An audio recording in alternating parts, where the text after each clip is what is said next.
Welcome to an episode of You Haven't Read What? I'm Krista. And I'm Christina.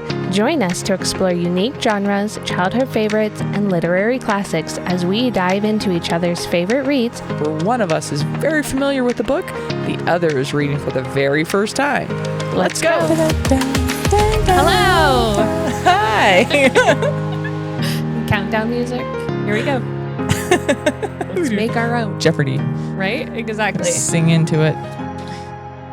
All right. I feel like I'm in a divot. Like a chair. Anyways, go for it because we have a lot to talk about. We have a lot to talk about tonight. All right.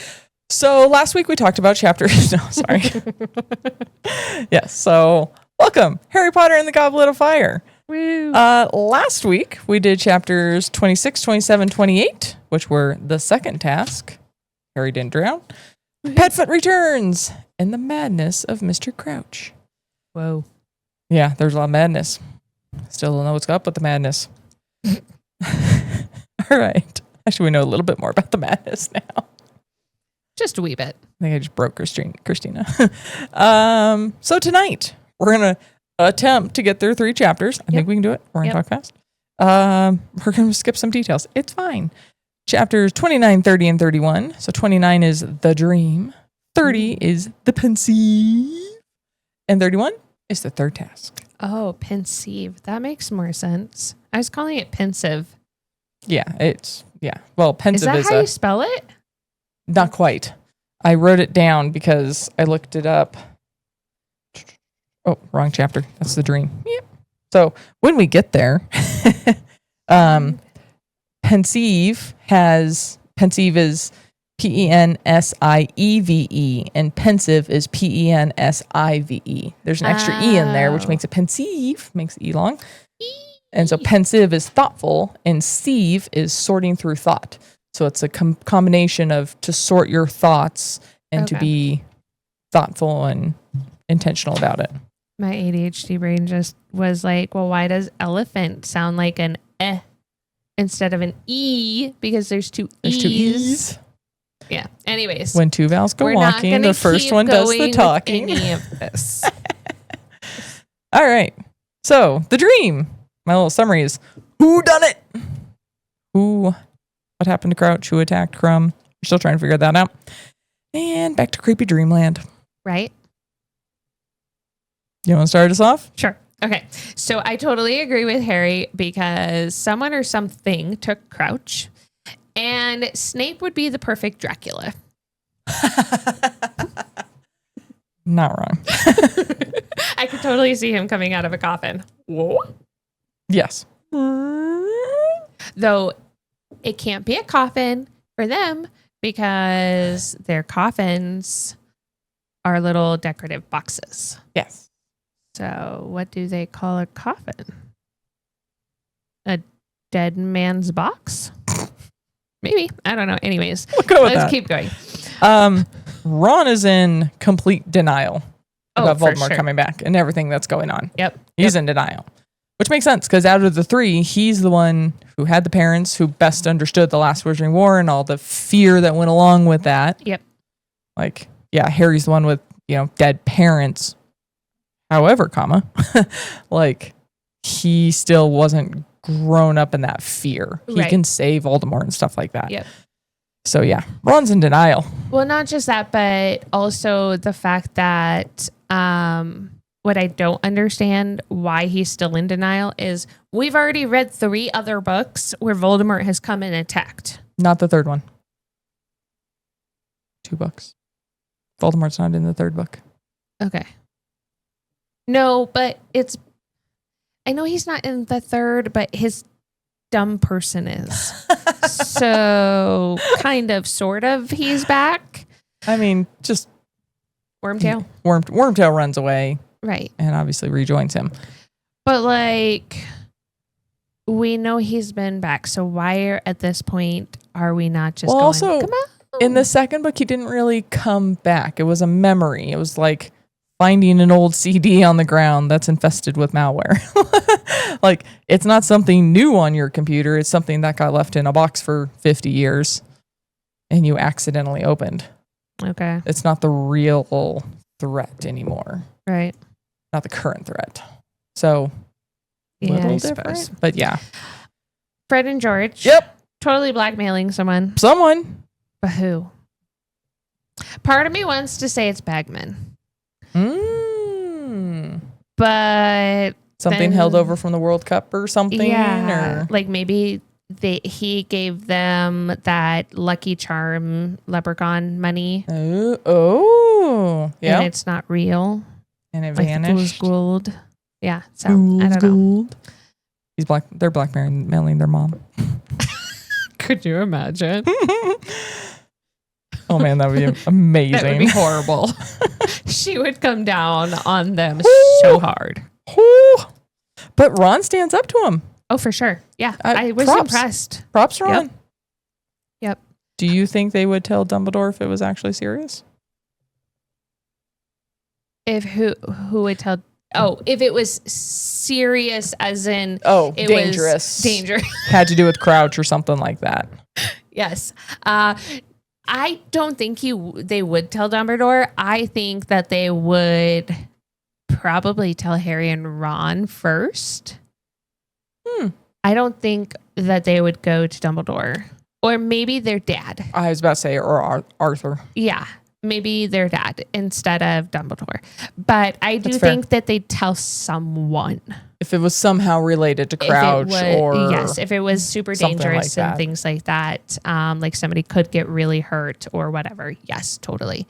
But I think whatever they're doing definitely has more to do with the gold and stuff like that Ron is talking about. But it's kind of like Percy in that way where I'm kind of like, would Percy actually like sell out his family like Crouch did? Like part of me thinks yes, he would go that far because he is such a rule follower. However, he's also very tight knit, and in some ways we don't see this from Percy, but he is very tight knit with his family still. Yeah. So we saw his concern for Ginny in the second book. Right. We've seen his concern for Ron in this book. Yep. Because of him being down in the lake. So part of me thinks that he's very close knit with his family. He doesn't always portray it very well. No. But I do think that he probably wouldn't turn anybody in his family either. So he's kind of got that fine line where he could go either way. Can we talk about the letter from Sirius? Yeah. He is pissed. He and Moody agree. Yeah. They basically say the exact same thing. Right? It's like, oh, okay. Two adults who I'm currently, respect and look up to in my life. Like, right. Yep. Yep. Maybe I should listen. Like, but also he says, don't go running off again. I was like, he didn't go running off the first time. He just went on a walk with Crumb, like at the very edge of the forest. And it wasn't a real walk either. He just kind of stepped away from the rest of the group. And did the rest of the group really walk? I mean, I guess they all left. I think I'll just walk back to the castle, but he didn't run away. Right. I was like, that's a little strong. Yeah, we definitely. Can simmer down a little bit. Just a wee bit. Would you enlist Dobby or Mrs. Norris for practicing stunning? Mrs. Norris. I loved it. I loved that Hermione goes, oh, we've practiced enough when it was her turn. It's her turn, yeah. But yeah, I totally would do Mrs. Norris. Though I do think Dobby would do it anyways. Dobby would volunteer. He would totally volunteer himself. Dobby do? Yeah. Mm-hmm. But I like that. Can we kidnap Mrs. Norris? Right. His disarming is really good. Thanks to Book 2, Dueling Club. Oh, yes. Snape. And Lockhart. Snape taught him Expelliarmus. Yes. And he's very good at it. It's his go-to spell. Good at it, yes. We can thank Snape for that one. And he uses it in the last book too on Snape and the rest of the group, basically. Yep. When they're all in that hut with Wormtail and shrieking shack. Not the shrinking shack. Okay, so he's having another dream about Voldemort. But he does it in Trelawney's class. And Trelawney wants to know everything. Yeah. I wouldn't tell her a single thing. No. You good? I'll survive. I got it. I know the Heimlich. had a tickle. There's nothing to, just dry. It's raining outside. Somehow it's dry. But in the dream, what blunder? Who's dead? What did Wormtail screw up? But who's dead anyway? Right. I think it's Crouch. I think that's the blunder. I think that is it. But I wrote here, I was like, he needs to either tell Sirius, Ron, Hermione. I was like, maybe Moody. But I did not have Dumbledore on my bingo card for that one. Even though that's who, I just read this chapter tonight with Thing 1. And the first letter he gets from Sirius, when Sirius says he's coming back north, he said, next time you have a dream or feel, actually, he doesn't tell Sirius about the dream. Next time you feel pain in your scar like this, go straight to Dumbledore. That's what Sirius told him to do. And I did not I'm almost surprised he did that. I only remembered it because I read it half an hour ago. Right. But I didn't remember that. And I thought he was just going to tell somebody else, but he goes straight to Dumbledore. I hadn't even put him on my list of that. Though Dumbledore's password of cockroach clusters. Ew. Because all I can think of is like peanut brittle or like the chocolate covered peanuts in like that flat mountainy chocolate thing. I don't even remember what it's called. Like a payday, maybe. I don't know. Yeah. But yeah, that's what I was thinking. And I was like, ew, ew, ew, ew, ew, ew. Yeah, I'm with you. No. I like his, I was only joking. Right. Also, so we come in this argument between Fudge and Dumbledore and Moody. Which of course lets him know he's Fudge there. and Moody, but kind of. But so Fudge has this line that was they're going back and forth trying to decide what happened with Crouch. Fred says, I'll reserve judgment until I'm in a place to see where he's found. But did you say it was past the Beauxbaton carriage? Dumbledore, you know what kind of woman that is. Oh, I know. Speaking of Madame Maxine being a giant. And Dumbledore says, I consider her to be a very able headmistress and an excellent dancer, said Dumbledore. Claps. Right. Props. Way to totally just stand up for her and call him an idiot at the same time. Right. Yep. Like, no, she's very able-bodied at her job, regardless of if she's part or all or whatever. Whatever, yeah. Like giant, and she happens to be a good dancer. Sweet. Props like to also Dumbledore. How do you know that? Well, they did it at the dance. Yeah. Oh. Yeah. Okay. But I was like, you remembered? Yes, I remembered that. No, not you. Like Dumbledore. Yeah, Dumbledore remember that. Yes, that like Dumbledore's Dumbledore's everything. Paying attention to that detail of like, and she's an excellent dancer. Like, bang. Yeah. I was like, Dumbledore defending Eminem is my nickname for her in my notes. But I do like that Moody just so Fudge is like, okay, shall we go take the tour? And Moody goes, we might need a minute. You should know that somebody's here. Yeah. Dumbledore. He's like, Harry Potter would like a meeting with you, Dumbledore. And then, I'm like, he just knows everything, doesn't he? This is the second sentence of the next chapter. But Moody says, hello, Potter, come on in. Like, Moody invites Harry into Dumbledore's office. Right. I was like, I mean, dang. if you can figure out his secret password to his stairway, then may as well just come on in. Come on in. Yeah, for sure. So that brings us to chapter 30. To the Pensieve. I keep saying it goofy. So my summary is, Harry hasn't learned anything. Even though he says, I shouldn't touch something magical like this. I've learned. And then he does it.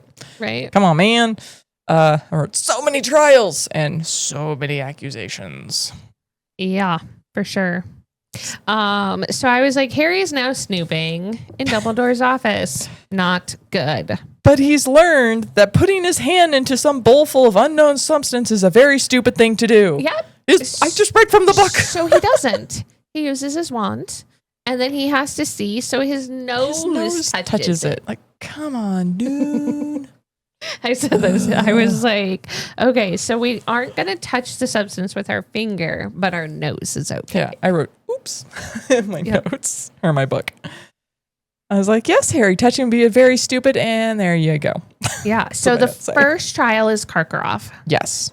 Trial number one is Karkaroff. He's tried, but he is not sentenced. He is already in Azkaban. He has already been sentenced.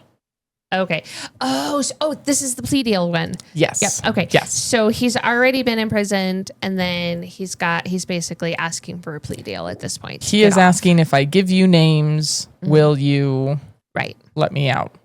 And one of the interesting names that he gives is of a ministry guy literally sitting in front of him. Rockwood. Yeah. Okay. We'll look into that. Well, we go through Dolohov is caught. Rosier is dead. Travers is caught. McCluber is caught. Then he says, Rockwood works for the ministry. And everyone kind of goes, ooh, okay, we'll look into that one. We'll let you know. We'll get back to you. Right. But then the next memory. Nope. Then the next name he says out. Snape. Oh, yeah. Snape. But Dumbledore stands up and says that he very vouched quickly for Snape. Says, yes, Snape was a Death Eater. He is no more. Yes. And very firmly. He's working. Yep. Mm-hmm. Yep. Dumbledore's real quick about that one. Also, Dumbledore shows his disapproval of the Dementors very early and says that he does not like the way the Ministry has teamed up with the Dementors in Azkaban, which it kind of, we knew that in book 3, but it never is said in book 3.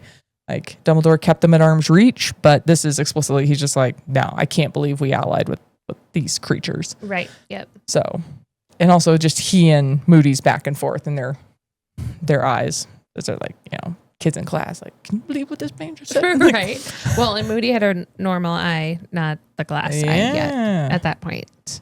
And he only had a chunk of his nose taken off by somebody. Do you believe Dumbledore? About Snape? Can you trust him? I do. Because Dumbledore's already shown so much of like who he is as a person and how trustworthy he is. And if he really believes in somebody else, then that person isn't going to F up. Yeah. And this also goes back to a conversation we caught between Snape and Moody when Harry was stuck in the stair. Yes. That Moody says, I know Dumbledore has a thing for second chances. Yep.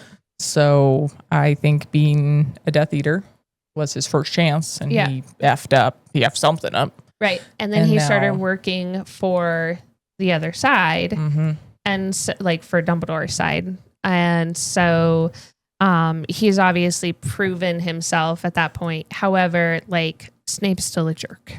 So I will, right, wrong, or indifferent, Snape is a horrible teacher. Yeah. He does not need to be around children. He should, regardless of whose side he's on. Yeah. He should not be around kids. No. But I do definitely believe in his second chance. And I think he and Karkaroff, like now looking at that from that memory, it like the whole it's getting brighter, it's and things like that. It's definitely some sort of tattoo or some sort of insignia about Voldemort on their arms, and Snape is just like, okay. But then we hear, is it in this chapter or the next one, where it's part of what Harry talks to Dumbledore or asks a bunch at of the questions. end of this chapter. Yes. And he hears Snape say something about, like, he admits to Dumbledore that it is getting stronger and that he and Karkaroff are both seeing it and stuff. So I think that shows even more that Snape isn't actually on Voldemort's side at that point. Agreed. Obviously, Snape has a long way to go in the series. Yep. And Dumbledore, but like, this is kind of the beginning of like, we're starting to get a little bit of Snape's backstory. Yep. And why he and Dumbledore may be so close. Yep. Also, we know Karkaroff got out. Right. So clearly Rockwood was a golden ticket there. Yeah. He said something right. Something. Which we'll learn a little bit more about him in trial number 2. Bagman, Ludo. Who apparently took a few too many bludgers to the head. That Moody basically just calls him stupid. I was totally right on him. Like, I don't think he should have gotten off.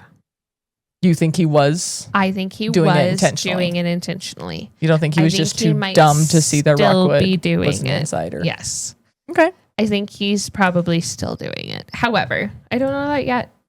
And I don't know like who's blackmailing or like I think the boys are blackmailing him. So I don't know. Okay. But we'll find out. But we know he is tied with this Rockwood. So we know Rockwood got caught Mm-hmm. from Karkaroff's trial if we go back and forth. Right. And we know Bagman was giving him information, quote unquote, accidentally. Right. Because he was his dad's old friend. Yeah. But like there's just something sketch about him. Not just bludgers to the head. No.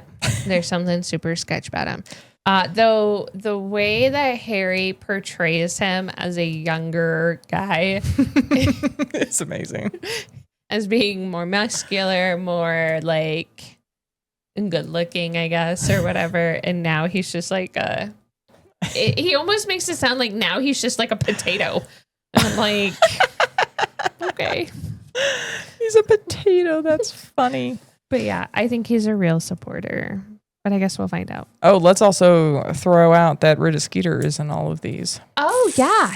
She's at the trial. She's not at all of the trials. Yeah, she's at the first we one. don't eat She's at Karkaroff's. Sorry. no, she's not. Sorry. She's at Bagman's. She's at Bagman's, yeah. We don't know about her at any of the other trials. Yeah. But clearly she's got credentials to get in there. Which if we're gonna talk about Rita, I made a note about Rita. Where's my note? Is that might be the next chapter when Hermione goes running off? No, because Rita shows up at Bagman's thingamabobber. Oh yeah, his trial. So I think I don't know where it is, but either way, I think that Rita and Bagman are somehow working together to get the information. They're in cahoots? Yes. Somehow It's a great word. there's a way that she's getting the stuff from him. So it's like he can make his voice really loud. Maybe he can like super easy hearing capture people's stuff or something. I don't know. But yeah, go ahead. I like that. All right. Now we're going to get heavy. Trial number 3. Which is 4 people to include Crouch Jr. And what these 4 are accused of are torturing the Longbottoms. Yep. So Neville's mom and dad. So we now learn why Neville is being raised by his grandmother. Right. That his parents were tortured to the point of insanity and don't even know who he is anymore. So could that be a version of like dementia rather than necessarily insanity? Kind of. It's kind of both. Okay. It's a very extreme dementia because also they're wizards, so they're dangerous. Right. On top of it. Right. Yeah, we'll find out more later, but we now know why he's being raised by his parents, by his grandmother. Crouch's son is pleading and keeps saying that he didn't know. Well, so he keeps saying he didn't do it, then there's one comment where he said he didn't know. So it's kind of one of those like, did he actually do it or did he not know that he was being used, or like did he only slip up by saying that kind of a thing? Because like he kind of keeps saying over and over before that slip up is I didn't do it. Yeah, and this Mother is all saved me, Dad. Yeah, Father, I didn't do it. I didn't do it. Swear, Father. Then we jump ahead, and this is all one sentence here. No, Mother, no, I didn't do it. I didn't do it. I didn't know. Don't send me there. Don't let him. That is all one train of thought. And that's kind of where I'm like, did he accidentally slip up by saying it that way, or did he not actually do it? And was he part of like the crew that was like, oh, he delivered the Longbottoms to somebody and didn't know what was going to happen to them. Right. He had been told one thing. Right. But then what they did was maybe significantly worse. Right. Kind of deal. Yeah. This is a rough read. Part of me thinks Crouch sentences his son just to make a point to everybody. Yeah. I don't think his poor wife. Part of me also doesn't think, now that we're getting more information from Harry throughout all this, that maybe he didn't really do it. Yeah. And that Crouch just isn't listening because it is his son, and he's trying to make a point. To show that he's not he's not a softie, and or that he's not doesn't have like preferences. Okay. Yeah. Yeah, I don't know. Does it? Yeah. But we don't know the rest of those. And when Junior, he yells at him, "You are no son of mine." Yeah. This whole learning what happened with Neville's parents, learning that he's basically an orphan also. Right. And like all this, and Crouch accusing his son and sending him to Azkaban and being told, "You're not my son," and his wife passing out next to him. This is a shitty section of this chapter. Right. Yeah, it is. Oh, it's heavy. It's heavy. But then we've got Dumbledore coming to get him, to get Harry, to pull him out. And then this is where I define pensive, which we've already talked about. So right. We can move on. And we also find Harry reflecting on the Longbottom thing with Neville, going, "I've known this kid for 4 years, and I've never thought to ask." It's also a weird thing to ask. Like, it's a little, I don't know. I think as a muggle, it wouldn't be as weird to ask, because maybe in our world, like, our kids are a lot more like, "Who's picking you up? I've never seen that person before." Yeah, in fairness, also at, elementary school age and younger elementary school age, like, you have no filter. Definitely. But at 11, 12 years old, coming up to somebody and be like, "Oh, you're being raised by your grandmother." That's weird. Like, maybe not the first year, but like after you get to know somebody, you kind of want to, like, if you're actually their friend, you kind of want to know their story. You kind of want to know what's going on. Like, how come your grandmother sends you things? Like, what about your parents? Like, just because Harry is so famous in that way, where every single person in the world knows about his story, like, in a normal world, other people would have asked him. Yeah. Like, why were you living with your aunt and uncle? Obviously, the kids don't know. Right. Well, let's rewind a few chapters. Again, conveniently to the chapter I just read tonight with my oldest. The unforgivable curses. Right. When Moody performed them in front of the class. Yes. That's what threw Neville into a tailspin. Is he saw Crucio for the first time. Right. Being used on, in this case, a spider. And he saw for the first time the spell that took his parents from him. Right. Yeah. Took his parents' sanity, their brains. Right. That's how they were tortured in that way so badly, is what made him lose it in that class. And Moody have to pull him aside for tea and a book. Yeah. Which sounds wonderful.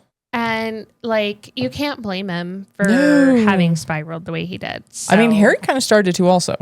True. Harry struggled with that too. Yep. He had at least, say that as though it's a good thing. He had seen and heard his parents previously, thanks to the Dementors. Right. So he had a little bit of a warning as to what happened. Right. But it kind of put him a little bit of tailspin too. Yeah. So one of my favorite things that Dumbledore says to Harry, curiosity is not a sin, but we should exercise caution with our curiosity. I underscored that too. And I really liked that saying, because, like, being curious is good. It's wonderful. It's it's where you get your knowledge. It's where you learn, oh, this is hot, I probably shouldn't touch it. Like, that is where curiosity comes from. But in a lot of our, like, as parents, we try to safeguard our kids a lot from that curiosity sometimes. And so, like, to me, it's one of those, curiosity is a really good thing. Like, ask the question. So when Water asks a bajillion times why she has to get a shot on Saturday, like, it's because, like, we have those conversations. Like, what is it? And I ask her again, I'll be like, what is it that you think? Like, why do you think we're going to hit it? Why do you think a needle is sharp? Like, that way you can do it. However, on the flip side is the, like, is this something that I really need to know? Is this something I really should be touching or doing or whatever? So, like, having that thought process from going, oh, cool, I want to know every single little thing. I'm going to ask a bajillion questions. I'm going to touch things, whatever. But also going, should I be doing this? Mm-hmm. And I think as you get older, you kind of start to realize, hey, should I actually be doing this? Yeah. Yeah. 100%. Yeah. Like I said, I underscored that in my book also. I was like, that's a wonderful saying. Mhm. And that's something we're telling, again, I think too, still a little bit too young to understand this. But with thing one, I'm like, stay curious, keep asking questions. If somebody tells you you shouldn't be asking that or you shouldn't be learning about this, you should start asking more questions. Yep, for sure. Because something is up. Yep. And so, but then I have had, she and I have gotten into really deep thoughts about like World War II, for example. And she starts asking very, very good questions. But I'm like, you know what, honey? We're going to come back to that when you're a little bit older. I'm not telling you don't ask this question. I'm not telling you that you shouldn't be learning this. Just not right now. Yeah. Let's just save that for later. And so that is, again, that fine line of like, and especially with so many adults right now telling kids they shouldn't be learning things. They shouldn't be learning parts of our history. I'm like, don't stop asking questions. Never stop asking questions. Sure. Yep.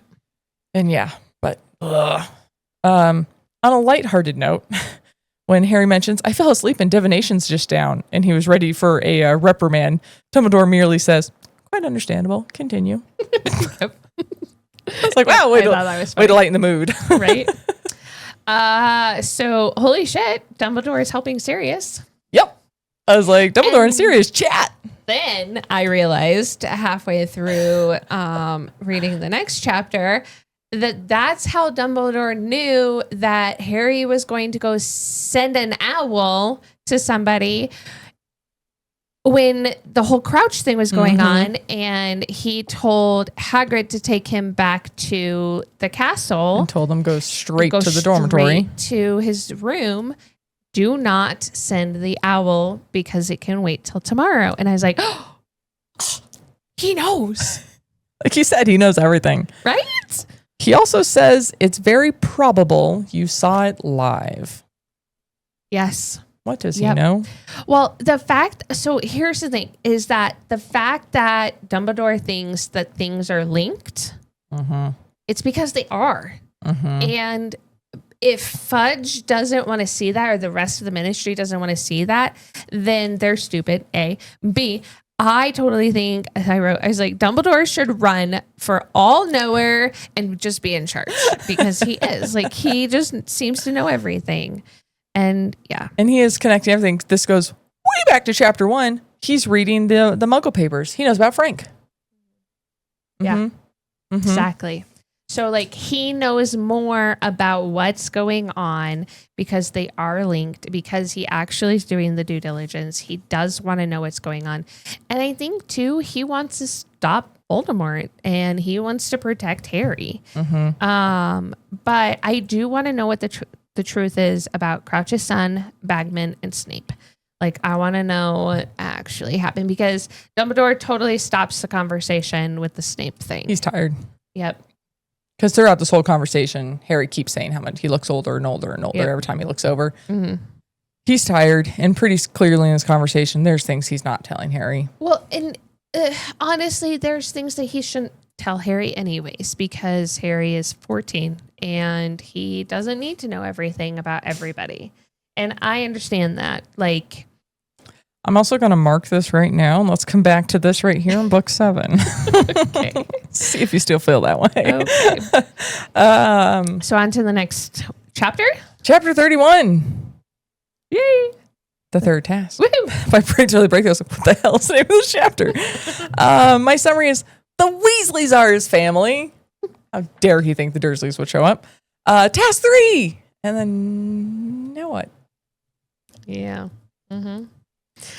Right. So, this is where I wrote, Rita reported on Bagman's trial. Yeah. Yep.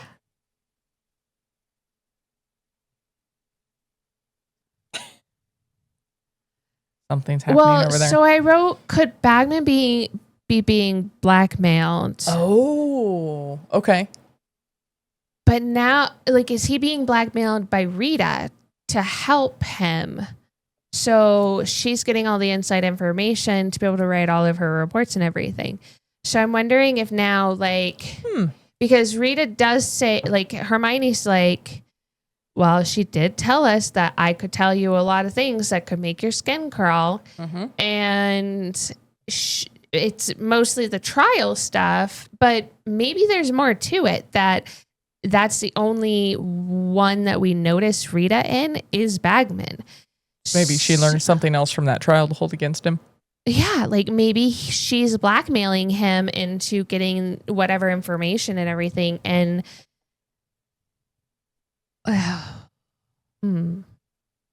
okay, my brain's going. All right. Go. That's why I let you go there for a second. I like it. The realizations come real time. He fills Ron and Hermione in on, quote, nearly everything.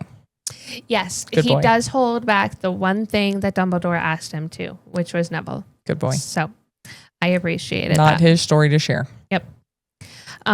He is also learning a lot of well-placed curses, like things that might be able to help him in this third task. I wrote McGonagall gave them a room. She got tired of stumbling across that. Well, and I found it funny that Hermione attacked him basically and gave him jelly legs until they could figure out how to Counter curse? Yeah. Come on, you didn't look that up at the same time. Also, Right. they're not next to each other in the book. You would think so. Come on, authors, book authors. Right? So whatever Malfoy is doing makes Hermione later have a Light an bulb aha moment. Yeah. But like I wrote, that's what is two Malfoy different up to? Yeah, that's what I said too. And then you get part of that thought process of whatever Malfoy is doing, Harry actually does kind of at the table. And Hermione goes, "Oh, I got to So go let's to the come back library." to that. Yes. So first, so we think Malfoy is up to something. Yep. We know Malfoy's up to something. And Well, then I wrote, obviously. oh boy, new article. Yeah, Rita strikes again with a very long article about Harry It's a long article. Yes. and how he's dangerous. Oh, he's unstable and potentially dangerous. And should not be completing in the Triwizard Tournament or even attending Hogwarts School. What the?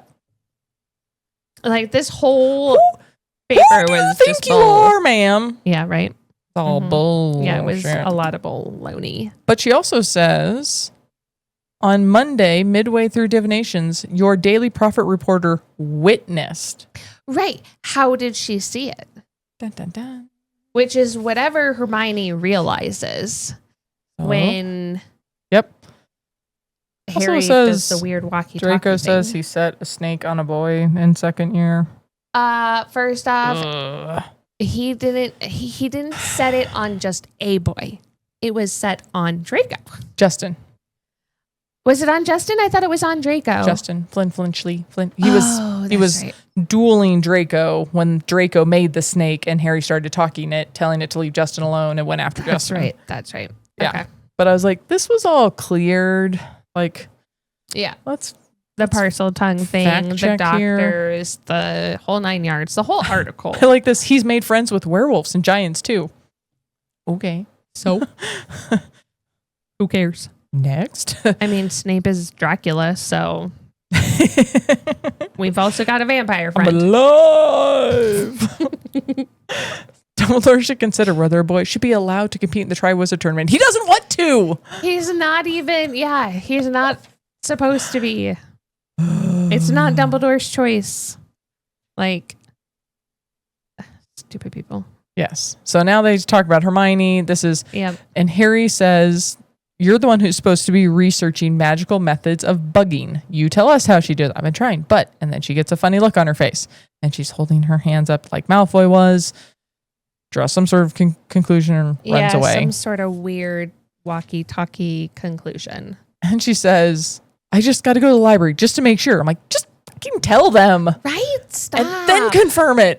Right? Speak I just out wanna loud. know. Yeah, I know. And then when she It's comes good. back, she doesn't. It's good writing to keep you hanging. Yeah, well, I guess. It's keeping you hanging. So do we get to talk about dinner? Yes. Well, it's not dinner. It's right after breakfast. It's lunch. Well, it's before lunch because Brunch? Hermione comes later. No, it's right after breakfast. So the family, McGonagall comes over and goes, the families are here. You have to go into the room. And Harry doesn't move because he's like, I don't have family. I don't have family. Like, the Dursleys aren't going to come see me. And then Cedric pops his head out and goes, come on, they're waiting for you. He's like, come again? Yeah. So he goes in, and it's the Weasleys. Mrs. Weasley and Bill, which is amazing. Yep.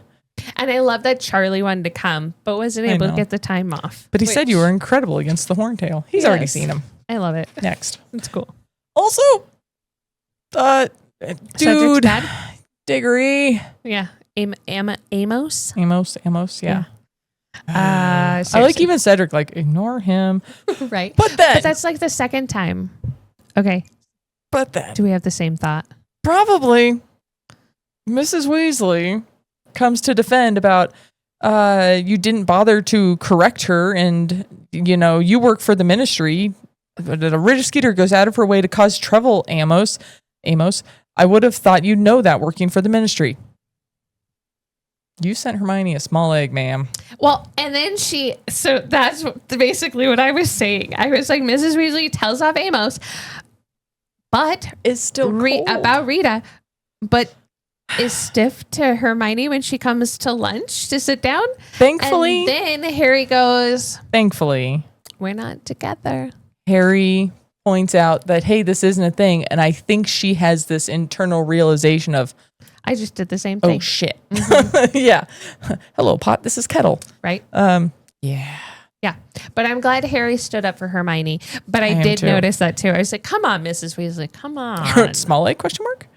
But we get a nice run through. Sir Cadogan is still around. Bill asks. The Whomping Willow wasn't there when Mr. and Mrs. Weasley were in school, but Mr. and Mrs. Weasley were sneaking out the dormitory at night. Boop, boop. There's a gamekeeper before Hagrid named Og, which is just awesome. Well, okay, so the gamekeeper thing threw me a little bit because there's two different names that she noticed that Mrs. Weasley says about the gamekeeper. Oh, wait, or is it the gamekeeper and the groundskeeper?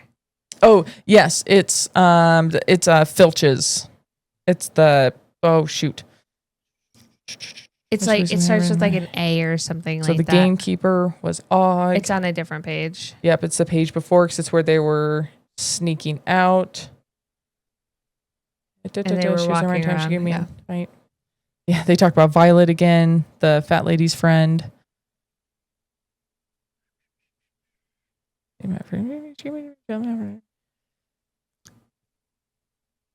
He got caught by, oh goodness, Elipon Pringle? Yes. Who was the caretaker. The caretaker. So he was Filch. He was Filch. He was Filch before Filch. Og was Hagrid before Hagrid. Okay, cool. And there's no Whomping Willow. Okay. Which makes sense because the Marauders were younger than them. Right.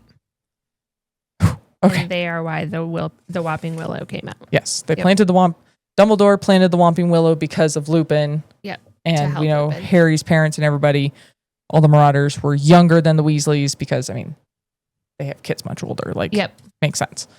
Okay, yes. But we all had the same note about Hermione, about Mrs. Weasley. Like, again, hello, Pot. This is Kettle.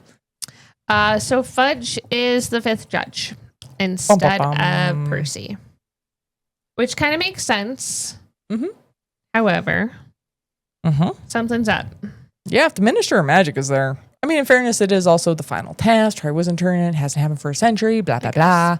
Like, it's a big deal. Yeah, but something's up. Something's weird. Yeah. Okay, can we talk about the task now, or do you have more? Yep. Okay. My only last note was Madame Maxine and Hagrid making eyes at each other. Well, she has red eyes, and he looks down the table at her. Once he is fighting every urge to get up and comfort her and talk to her. Yes. Something's up between those two. Anyway. Okay, so safety stuff. I was like, that's probably a good idea.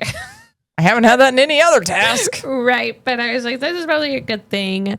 And then we finally get into the hedges. And they're off. Hagrid's blasted Scroots. No, boy. They're like 10 feet long now. And Harry also has an odd feeling he's being watched. Yes. Is Mad Eye keeping an eye on him? So through the hedge? Right. And then I was like, okay, so far so good. Nothing for a while. Then a Bogart and then gold mist. That makes him turn upside down. Oh, I wrote puke. I wrote puke on the page. I was like, nope. But I like the fact that as soon as he took a step, that's when it just flipped right back up. So like he could have failed himself, but he didn't. Unless his stag comes back. Yes. He uses a memory of Ron and Hermione and brings his dad's stag back. Then he realizes it's a Bogart, but right. That's like props. Then we hear screams from Fleur first. Oh, yep. I wrote, is she out? ? Right. I thought the same thing. But then we find Crumb standing over Cedric using the Crucio spell on Cedric. Womp, womp. The fudge? Womp, womp. Like, what is going on? And is Crumb Fleur, is doing what? Right. And is Fleur actually hurt? And I love that they stunned him and they sent up the red sparks for him. But why did they leave him? Just to keep going. Right. But shouldn't they have waited for somebody to come and claim him and tell them what happened? So at this point, they just think he's an asshole. At this point, they're just like, oh, he wants to win at all cost. Yeah, no, there's something's going on there with that. But I agree. Okay. And then we got a Sphinx with a riddle. Did you figure out the riddle or did you just read ahead? Totally did not figure out this riddle. No. I wrote, hard pass, see ya. I'm taking the long way around. Right. But he gets it. Spider. He figures it out. It's a spider. And he's feeling very proud of himself. Yes, because he even comments in his brain that this is a Hermione thing. It is a Hermione thing. And I am so glad that he did not just walk away. Though he knew as he was getting ready to do the riddle that if he didn't talk and he could walk away. And so I think he was smart in that process of going, okay, I'm going to attempt it. Tell me all of my things. Like, I'm going to attempt it, but I'm not going to actually speak it because I can still walk away if I want to. That kind of thing. And I don't have my big, beautiful book tonight because, again, I was reading it with my oldest. But even in the cheap book, that's the picture is of the Sphinx is the intro to the chapter. Well, that's cool. Which is pretty cool. Yeah. And then he is running and he notices something to Cedric's left. Now he could have not said a single thing. But it's Harry. And I love that he does. And I love that it's Harry. He belongs in Gryffindor. And he goes, Cedric, on your left. And Cedric's able to big ass spider. Yeah, it's a big spider. I was like, hello, Aragog. That's what I was just about to ask. Is it Aragog? It's not. That'd be cool. That would be cool. Hagrid made the maze, so it might be. Maybe one of his kids. Maybe. I will not deny my children fresh meat. Right. But so Cedric, he could have gotten past because the spider was going to attack Cedric. But instead he warned Cedric. Cedric goes to attack the spider, but Harry gets it to come after him instead. Harry gets hurt. Cedric could have gone on, but he chooses not to and helps Harry get away from the spider as well. Then they both say the stupefy and they stun it at the same exact time, which was awesome. Again, though, Cedric could have kept going. Yep. And instead he goes, no. And he keeps coming and walking closer and closer to Harry. And then Harry was like, no, you go. And Cedric's like, no, you go. I wrote they're both too polite. I was like, somebody go. But then I like that Harry's like, go grab the damn thing. My leg's on fire. Right? It hurts. Please. But then we also get the genius Harry again, where it's, why don't we both do it? Tie. It's a pretty good option. It is. When you're being overly polite. It's going to be a Hogwarts win at that point. That's what everyone wants. They're already tied going in, so. Right. Why not just tie it right now? Lord knows Harry doesn't care about the winnings. Yep. If he could go to the World Cup, Cedric probably doesn't care too much about the Galleon winnings. Yeah. I mean, so... I'm also, is this showing that Cedric's second house is maybe Gryffindor? I kind of think so. Yeah. But it also shows that Cedric, he's like, you helped me. Like, you saved me. You have helped me throughout all of this. Like, yeah, he's, I don't know, like, there's just a part of him that's just kind of like, not that he wasn't a good human being already, but it just shows more about his humanity in that way. We've talked about this little grid of pictures that comes up every now and then, that not all Gryffindors are good. Right. We have Peter Pettigrew. Not all Slytherins are bad. Well, I'm going to put a pin in that one. Not all Ravenclaws are smart. Lockhart. And not all Hufflepuffs are lazy. Right. And Cedric is usually the picture of that. Yeah. Because of this right here. Right. Of like. Well, and I can see him being that in other things too, like the Quidditch match and how he comes to Harry after that Quidditch match. And he stands up for Harry with his dad and is like, well, like, I didn't really win because he was literally like on the ground. Like, and also, again, back to that chapter, or back to the article by Skeeter, he even stands up to his dad then and is like, right, yep. Come on, man. I told you that was garbage. And it just shows him as being like this, he's got a lot of very strong qualities. Right. It reminds me of like the Dorothy and the Lion. Wizard of Oz? Yeah, like where like the lion is learning to be brave and everything like that. It just kind of, it brings that kind of person out in him, I think. Which is also why I think that he was selected by the Cup for this. For sure. As the Hogwarts, as the quote unquote true Hogwarts champion. Yes, for sure. I think he deserved it because of everything he has proven in this book. Yep, definitely. Okay, so they both take the victory. They both touch the cup. However, I wrote, now what? The cup takes them away, and it reminds me the way that he gets pulled from his belly button is like the shoe when they go to the World Cup. Yep. So who cursed the cup? It's a portkey. Ah, it's fake. It's a portkey. So I'm like, who cursed it? Dun, dun, dun. To make them go somewhere else. Yeah, I was really cruel to make you stop at the end of this angry chapter. with stopping here because I was like, I even flipped the page to the next chapter and I almost started reading, but I didn't. I didn't do it. You're like the cat I even pushed it back to the last page of the chapter so I wouldn't keep reading. Like Secret Life of Pets when the cat's going up to the cake and it's like, no.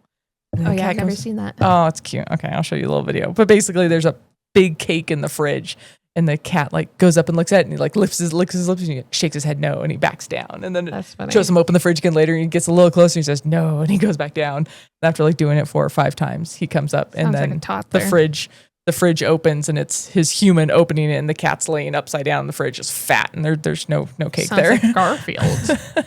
It's great. Okay, all right. What chapters are we doing next week? So, hey, look at us. We talked really fast tonight. We didn't really go tonight. We skipped over the dream quite successfully. Right. Okay. So now for the last 3, we have 3 more recordings for this book, and then we're done. We're slowing down. We're gonna pump the brakes just a little bit. We have a lot to talk about. Okay. Next week. 2 chapters, chapter 32 and 33. Chapter 32 is Flesh, Blood, and Bone. And chapter 33, The Death Eaters. Okay. You did that really dramatically. Well, we're getting to that point. So in my book with my Kindle, we're at 80% or 81% or something like that. And I was like, we're getting so freaking close. And I just want to keep pumping the rest out, but yes, I gotta slow down. And it's funny, we've been doing this whole book, these longer chapters in sets of 3, and now the last 2 chapters are actually really short, right? But they're really full, yeah. And everything's gonna come to a head of the whole book. Yeah, we'll have a lot to talk about. Okay, well, I can't wait. Go read. Okay, we will see you guys next week. Bye. Bye. Thanks for joining us for this episode. If you had fun, please follow, download, and review this podcast on your preferred listening platform. If you're ready for the next chapter, join the spoiler-free conversation on our Facebook group. Search You Haven't Read What? The podcast. Or on Instagram and YouTube for exclusive videos and behind-the-scenes content. Have a great week. And we'll catch you on the next page.